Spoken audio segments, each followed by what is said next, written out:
if you have a smaller nonprofit, you still are looking at what do you have in all that you do that might be of value to someone else. You start with that question. So if you're big or if you're little, you start with that question. Hello, hello, hello. It is Holly Rustick here with Grant Writing and Funding. We have another great episode on the podcast today. And today we're going to be talking about the connection with for-profits as well. And we have been leaning into this with corporate solicitations and all of the things to help navigate this space. That we have Cynthia Currence with us, and she is the author and advisor of Currence and Associates.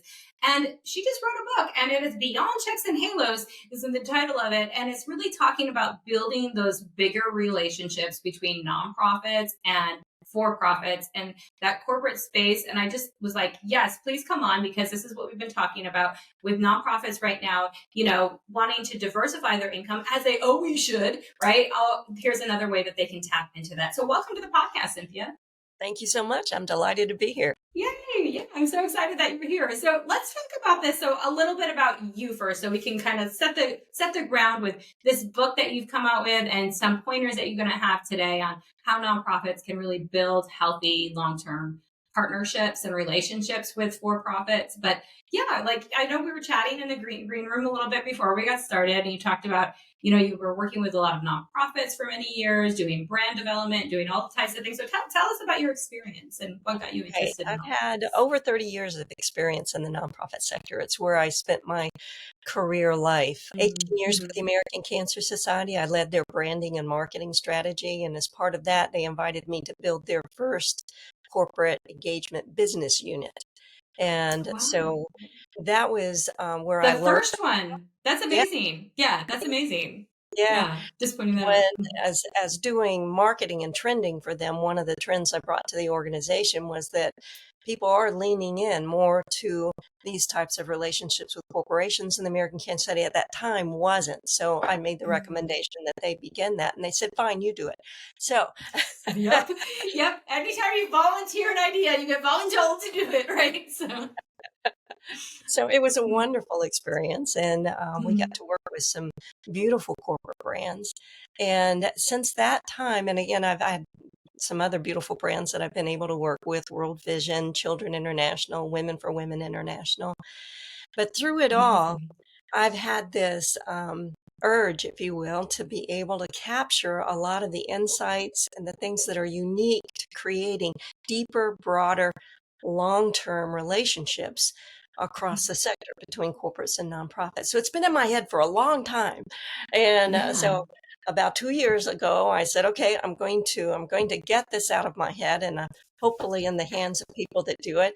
I wanted it to be story based because I think people absorb things and can apply things if you can tell a story about it. So I can say, know what your assets are from an investor perspective. I can say, value them, get proportional value, but that starts to sound like no, no, no, no, no, no, unless you have a story Mhm. that says, here's somebody that did it really well. And so I didn't want it just Right. to be my stories. I interviewed 35 other people that are in the space. And so Mhm. the book is a combination of those stories and the common landscape of insights, if you will, that I've drawn from that. So it's an exciting opportunity. I'm hoping that it will do some good in the world and that it can get in the hands of the people that want to build those kind of relationships. I love that so much. And as an author, I get it. Like it takes a while. I actually have a fiction book that I've been writing for probably a little over 15 years that I'm just like finishing, and it's turned into 5 novels and all of the things, or a series of 5 books. So I get it. It can take time to like process through that. So I'm so congratulations for a while, Thank you. because I know what a big, yeah, especially like turning it into story, then like amazing. And yeah, that's a great way for people to really, because yeah, you started saying those words and I was like, huh, checked out. Right? So it's like, you gotta have like Unless you have a examples. story. Yeah, unless you have a story that'll Yeah. bring it to life, and then people can say, "Oh, that makes sense," and I think I can do that. And Yeah.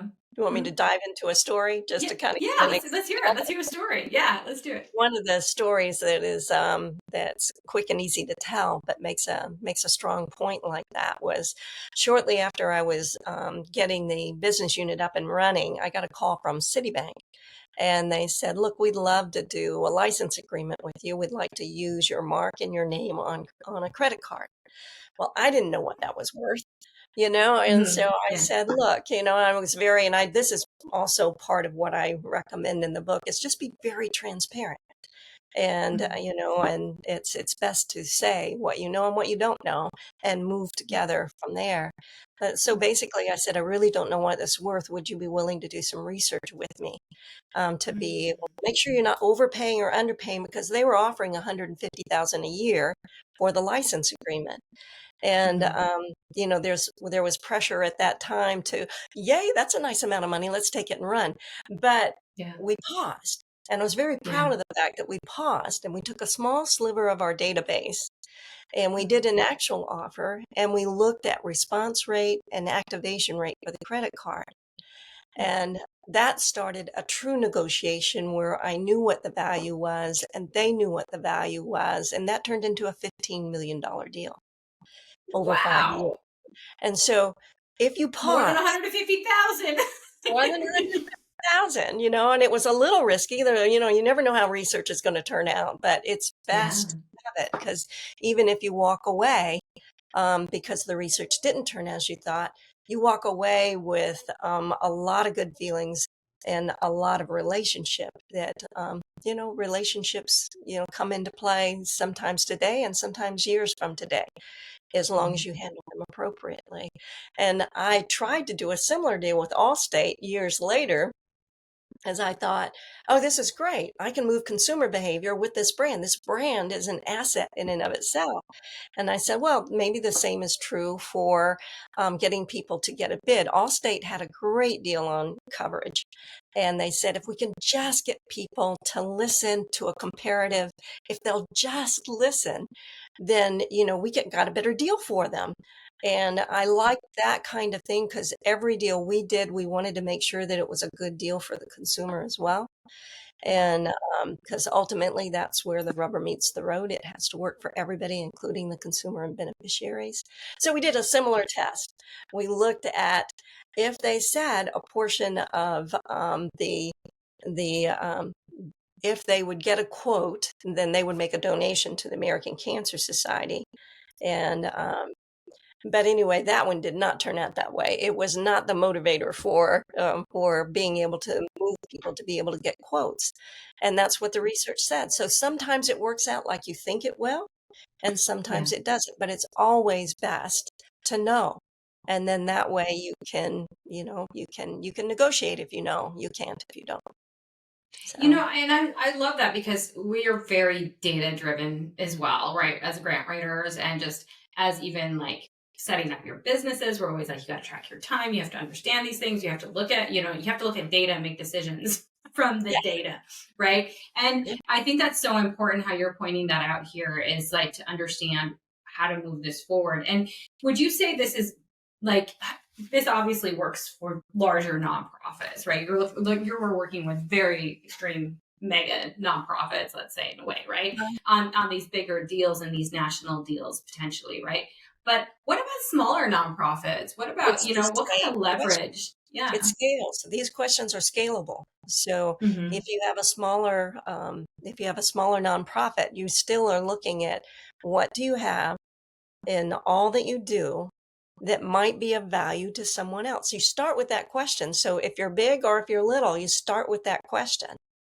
But you Hmm. have to really get outside your head if you're starting from the nonprofit spec, because in my book, I recommend that businesses do this too, that they Hmm. don't treat nonprofits like beneficiaries, that they treat nonprofits like business partners, and nonprofits act like a business partner, because if you walk in the door acting like a beneficiary, you're going to be treated like a beneficiary. But Hmm. it is scalable. You start with that kind of question. And what do you Hmm. have to, like the Children's Museum in Atlanta is a smaller organization. Hmm. And when PNC Bank wanted to enter this market, they needed not just a halo, not just to look good. They wanted to be in the fabric of the community. So they wanted a Nice. deeper relationship with someone. Mm. And long story short, Children's Museum was just that kind of partner. Not only were they able to be able to help give them that persona, but worked with them on several fronts, from being able to bring in other nonprofit partners when the bank wanted to do like financial education and be able to offer Mm. that to children. Well, the museum had the kids, but they didn't quite do that. But they could link arms with another nonprofit, and then there was a win-win-win.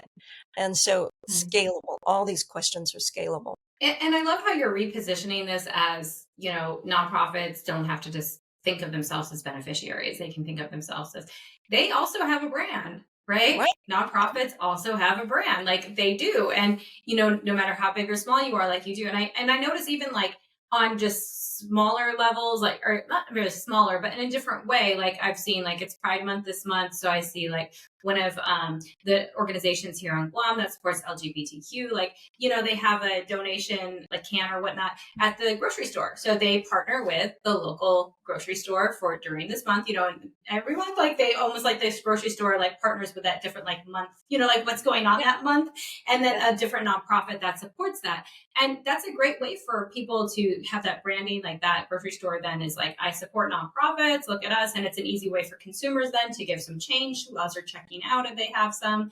And for that nonprofit to also be recognized and to get some extra money, because that could add up. Even that can add It up. It can can add look so up. simple. I can on a counter, but it can add up, right? And it's So, also good for that nonprofit to understand why the retailer wants that can on the counter, because what they're really going after is traffic. They're hoping the yeah. nonprofit will draw more people to go in during this period of time, and of course, if they go in, hopefully they will buy. So if the Mhm. nonprofit has something like that, but they fail to ask the question of, so what was the peak in the traffic for the month you worked with me? Mhm. And what was the average purchase for people who walked through your door? Then you begin to understand what you're really worth. And Yes. is the can on the counter peanuts compared to what they're gaining? If it is, then you have Ooh. opportunity to negotiate for Mhm. what the true value you're bringing to the table. So the premise in the book is we don't ask those kind of questions often.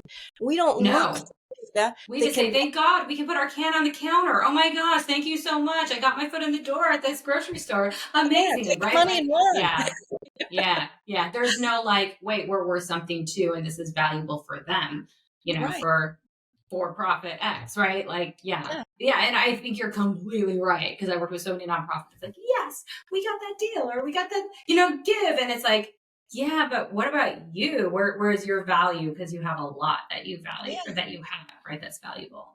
Right. Right. And it's So important, yeah. it's Hmm. important to know your value and then stand up and get proportional value for what you're bringing to the table.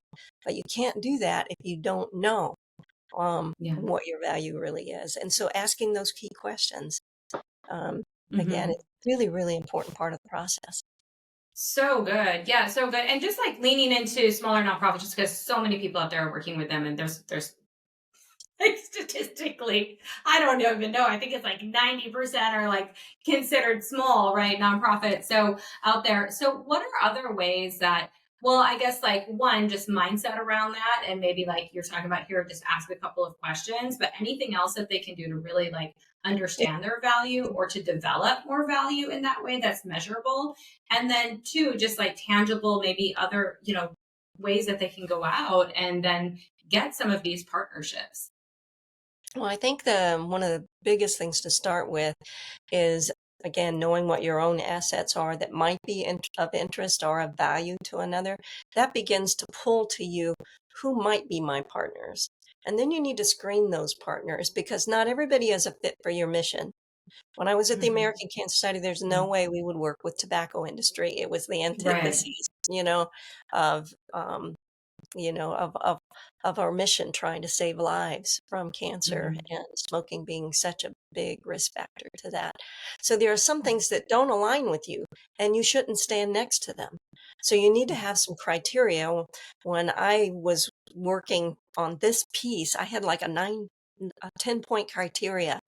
So I would get this, this waterfront, if you will, of possibilities in terms of partners.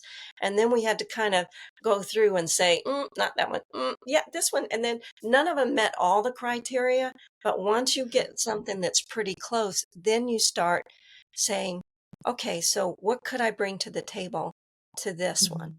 Mhm. And what Mhm. might that be worth? Then it's really important to get a warm conversation, because often Mhm. cold calling on this kind of thing can work, but you burn a lot of time and a lot of energy, and it's best to navigate. And I Yeah. don't know that nonprofits do the great job always of relationship mapping. Who's on your Oh board? no. Who do you know? It's Right, time limitation too in a lot of ways. It's, right. their eyes are to the ground, right? Like there's just so many moving parts that it's like, ooh, that's like a whole time thing. But then it's like it's worth the time though, right? So when you can kind of delegate maybe some of the other things Yeah. that EDs maybe shouldn't be doing, and then focus on these are the bigger things that they should really be diving into, right? Would you And agree yeah, with that? another smaller example of involves the school system. Mm-hmm. Schools are very, very active during the school day. Mm-hmm. After school, not so much. Weekends, not so much. So they have a latent asset in terms of facility and all of that. Um, a friend of mine used to run a daycare center, and she was looking at how can I do this more efficiently with less moving parts? Because if you have your own facility, you've got the insurance, you've got the transportation, you've got the liabilities, you've got all of these kind of things. And so she asked herself some of the questions I was suggesting, and she said, you know what? Schools have got the kids, they've got the facility, they actually need some help after school. She now has 28 agreements with local schools to offer daycare after school in the school. And it Amazing. simplified her whole, I mean, it's a wonderful partnership. Yeah. That And to again, it's decrease those your overhead for costs. Yeah, right? Like that's right, amazing for like facility costs. Yeah. yeah, Wow. They have playgrounds, they got all the things, right? That's so right. good. And schools need more Amazing. money, so paying them rent to Yeah. be able to do this, that works for them. I mean, and So costs were good. lower because of all the things we were talking about. So it was a win Yeah. for the parents and the kids, and a win for the school, and a win for my friend who had a business. So she kind of went the other way. It isn't Yeah. always nonprofits thinking like this. Businesses and smaller businesses can think this way too, and then Mhm. find something that's equally yoked for them as well. I love that. Yeah, I love that example so much. And just to go back into say, okay, no matter what size nonprofit you are, there is an opportunity for you and for what you are doing to align with a for-profit or another aid organization, right? To be able to leverage this type of relationship, whether that's a brand agreement, whether that's just like a business deal, basically what you're pointing out there, right? That you can make some income from these different ways. And Yes. I love that so much because, yeah, we love grants, but we also want to have diversified income for nonprofits and for them to think about we are businesses. We really are, right? We have Yeah. a different way of operating, absolutely, but we still can tap into these ways Mhm. as well. And we do have a brand and we do have an asset. So good, so good. So as we wrap up here, Cynthia, any other tips or just thoughts that you have, especially working in this industry for for a long time now with these amazing nonprofits out there? Any last I tips? think the final tip, again, there's a whole lot of them in the book, so I would Yeah. shamelessly recommend my book. Mhm. But I And think once another again, that's Beyond Checks and Halos. Yeah, so definitely check that. Halos, you can get that on Amazon. But the tip I would close with is relationships are precious, connections are precious.